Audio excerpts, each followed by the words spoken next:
अस्सलामु अलैकुम वरहमतुल्लाहि वबरकातुहू। अल्हम्दुलिल्लाहि कफ़ा व सलामुन अला इबादिहिल्लज़ीना इस्तफ़ा, अम्मा बाद। मोहतरम नाज़रीन इकराम, आसान दर्स कुरान में आज दूसरे पारे का चौथा रुकू है, जिसके अंदर 4 आयतें हैं। आयत नंबर 164 से आयत नंबर 167 तक, 164 से 167 तक। औज़ु बिल्लाहि मिनश शैतानिर रजीम, बिस्मिल्लाहिर रहमानिर रहीम। इन्न फ़ी ख़ल्क़िस समावाति वल अर्ज़ि वख्तिलाफ़िल लैलि वन नहार वल्फुल्किल्लती तजरी फ़िल बहरि बिमा यनफ़उन्नास वमा अंज़लल्लाहु मिनस समाइ मिन माइन फ़अहया बिहिल अर्ज़ बअद मौतिहा वबस्स फ़ीहा मिन कुल्लि दाब्बतिन व तस्रीफ़िर रियाहि वस्सहाबिल मुसख़्ख़रि बैनस समाइ वल अर्ज़ लआयातिन लिक़ौमिन यअक़िलून। बेशक आसमानों और ज़मीन की पैदाइश में और रात और दिन के आने जाने में और उन कश्तियों और जहाज़ों में जो लोगों को नफ़ा देने वाली चीज़ें लेकर समुंदर में चलती फिरती हैं, और उस पानी में जिसे अल्लाह ने आसमान से नाजिल किया, फिर उसके ज़रिए ज़मीन को उसकी मौत के बाद ज़िंदा किया, और उन तमाम जानवरों में जो उसने ज़मीन में फैला रखे हैं, और हवाओं की गर्दिश में, और उन बादलों में जो आसमान और ज़मीन के दरमियान पाबंद कर दिए गए हैं, यकीनन उन लोगों के लिए निशानियां हैं जो अक्ल रखते हैं। व मिनन्नासि मन यत्तखिज़ु मिन दूनिल्लाहि अंदादन युहिब्बूनहुम कहुब्बिल्लाह वल्लज़ीना आमनू अशद्दु हुब्बन लिल्लाह वलौ यरल्लज़ीना ज़लमू इज़ यरौनल अज़ाब अन्नल क़ुव्वत लिल्लाहि जमीआ व अन्नल्लाह शदीदुल अज़ाब। और बाज़ लोग ऐसे हैं जो अल्लाह के सिवा दूसरों को उसका शरीक ठहराते हैं और उनसे ऐसे मोहब्बत करते हैं जैसे अल्लाह से मोहब्बत करनी चाहिए, मगर ईमान वाले अल्लाह ही से सबसे बढ़कर मोहब्बत करते हैं। और काश ये ज़ालिम लोग वो वक्त देख लें जब वो अज़ाब देखेंगे तो जान लेंगे कि बेशक सब क़ुव्वत व ताकत अल्लाह ही के लिए है, और बेशक अल्लाह सख्त अज़ाब देने वाला है। इस्तबर्रा अल्लज़ीना इत्तबअू मिनल्लज़ीना इत्तबअू व रअवल अज़ाब व तक़त्तअत बिहुमुल अस्बाब। बेशक पेशवा अपने पैरोकारों से बेजारी का इजहार करेंगे और वो दोनों अज़ाब इलाही देखेंगे और उनके सब ताल्लुकात कट जाएंगे। वक़ाल अल्लज़ीना इत्तबअू लौ अन्न लना कर्रतन फनतबर्रा मिनहुम कमा तबर्रऊ मिन्ना कज़ालिका युरीहिमुल्लाहु आमालहुम हसरातिन अलैहिम वमा हुम बिखारिजीन मिनन नार। और यह हाल देखकर पैरवी करने वाले हसरत से कहेंगे, काश हमारे लिए एक बार फिर दुनिया में वापसी मुमकिन हो तो हम भी उनसे वैसे ही बेजार हो जाएं जैसा वो हमसे बेजार हो गए हैं। इसी तरह अल्लाह उनके आमाल उनको हसरत बनाकर दिखा देगा और वो आग से निकलने वाले नहीं होंगे। नाज़रीन किराम, दूसरे पारे के चौथे रुकू के अंदर हमने 4 आयतें पढ़ी, 4 आयतों का तर्जुमा सुना। आयत नंबर 164 से आयत नंबर 167 तक। पहली जो आयत है आयत नंबर 164 164, तो उसके अंदर 7 चीज़ों का जिक्र किया गया है। आप गौर से देखें। नंबर 1, आसमान और ज़मीन की पैदाइश। आप गौर करें, अल्लाह ने आसमान को बगैर खंबे के खड़ा कर दिया है, ज़मीन को देखिए अल्लाह ने बिछा दिया है। ये एक अल्लाह की तरफ बुलाने के लिए काफ़ी है।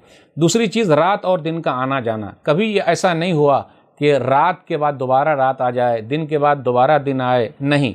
कभी रात लंबी है, कभी दिन लंबा है, कभी रात छोटे, कभी दिन छोटे। ये एक सिस्टम है, अल्लाह ताला चला रहा है, अकेले चला रहा है। नंबर 3, समुंदर के अंदर कश्तियाँ चल रही। आप गौर करें, जहाज़ों का चलना, बहुत सारे टन माल उसके अंदर लादे जा रहे हैं। एक मुल्क से दूसरे मुल्क तिजारत का सामान तैयार किया जा रहा है, एक मुल्क से दूसरे मुल्क माल को भेजा जा रहा है और कश्तियों में लाद कर, जहाज़ों में लाद कर भेजा जा रहा है। ये कौन है? पानी को हमारे ताबे कर दिया, मुसख्खर कर दिया। हवाओं को भी अल्लाह ने हमारे ताबे कर दिया है, मुसख्खर कर दिया, हमारे मातहत कर दिया है।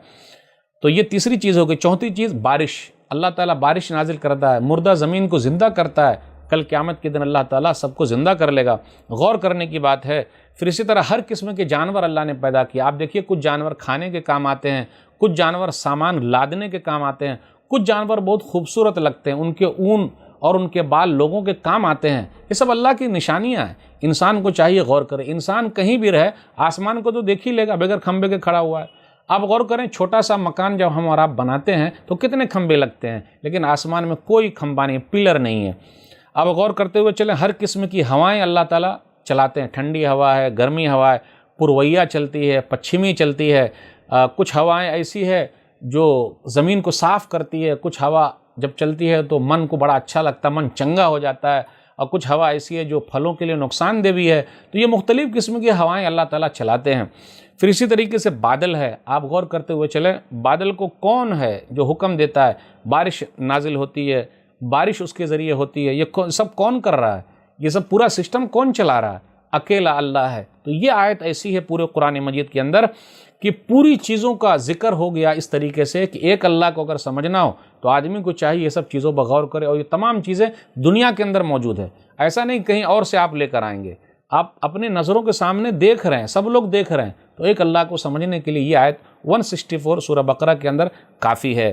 پھر اس کے بعد کہا جا رہا ہے کہ والذین آمنوا اشد حبا للہ، کہ ایمان والے جو ہیں وہ اللہ تعالیٰ سے بہت زیادہ محبت کرتے ہیں، لیکن جو لوگ ایمان والے نہیں ہیں وَيُحِبُّونَهُمْ كَحُبِّ اللَّهِ، وہ جس کو پوجتے ہیں اس سے اللہ ہی کی طرح محبت کرتے ہیں، لیکن ایمان والے اللہ سے سچی محبت کرتے ہیں۔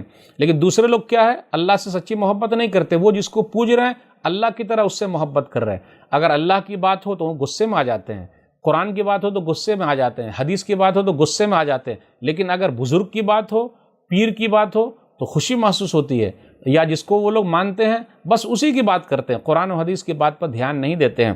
ایک آیت پر غور کریں، سورہ زمر سورہ نمبر 39 آیت نمبر 45، وَإِذَا ذُكِرَ اللَّهُ وَحْدَهُ اشْمَأَزَّتْ قُلُوبُ الَّذِينَ لَا يُؤْمِنُونَ بِالْآخِرَةِ وَإِذَا ذُكِرَ الَّذِينَ مِن دُونِهِ إِذَا هُمْ يَسْتَبْشِرُونَ۔ تنہا جب اللہ کا ذکر ہوتا ہے تو جو لوگ آخرت پر یقین نہیں رکھتے وہ کیا ہو جاتے ہیں، ان کے دل سکڑ جاتے ہیں، اور اللہ کے علاوہ کسی کا ذکر ہو، اس کی بات ہو تو پھر وہ لوگ بہت خوش ہوتے ہیں۔ تو پتہ یہ چلا کہ جن کو اللہ سے محبت ہے وہ قرآن و حدیث کی بات سے محبت کرتا ہے، اور جس کو غیر اللہ سے محبت ہے تو وہ دوسرے کی بات سن کر بہت خوش ہو جاتا ہے۔ آپ ان کے کسی بزرگ کا نام لے لیجئے، خوش ہو جائیں گے، ان کی تقریروں کو آپ دیکھیے، تحریروں کو دیکھیے، قرآن و حدیث نہیں ہے، بزرگوں کے واقعات ہیں، قصے ہیں، کہانیاں ہیں، یہاں ایسا ہوا وہاں ویسا ہوا، وہ لوگ اسی میں مگن ہیں۔ اس لیے ہمیں اور آپ کو اللہ سے سچی محبت کرنی ہے۔ وہاں کل قیامت کے دن ایسا ہوگا وَتَقَطَّعَتْ بِهُمُ الْأَسْبَابُ، جتنی رشتہ داری وہ سب ختم ہو جائے گی اور جہنم میں چلے جائیں گے۔ جن کے پیچھے ہم پڑے ہوئے تھے، جن کی بات مانتے تھے، کل قیامت کے دن کام نہیں آئیں گے۔ اس لیے ہمیں اور آپ کو دیکھنا ہے، سوچنا ہے صحیح بات پر عمل کر رہے ہیں کہ نہیں۔ اللہ سے دعا ہے اللہ تعالی ہم لوگ قرآن کریم کو سمجھنے، حدیث کو سمجھنے کی توفیق دے، اس پر عمل کرنے کی توفیق دے، آمین۔ والسلام علیکم ورحمۃ اللہ وبرکاتہ۔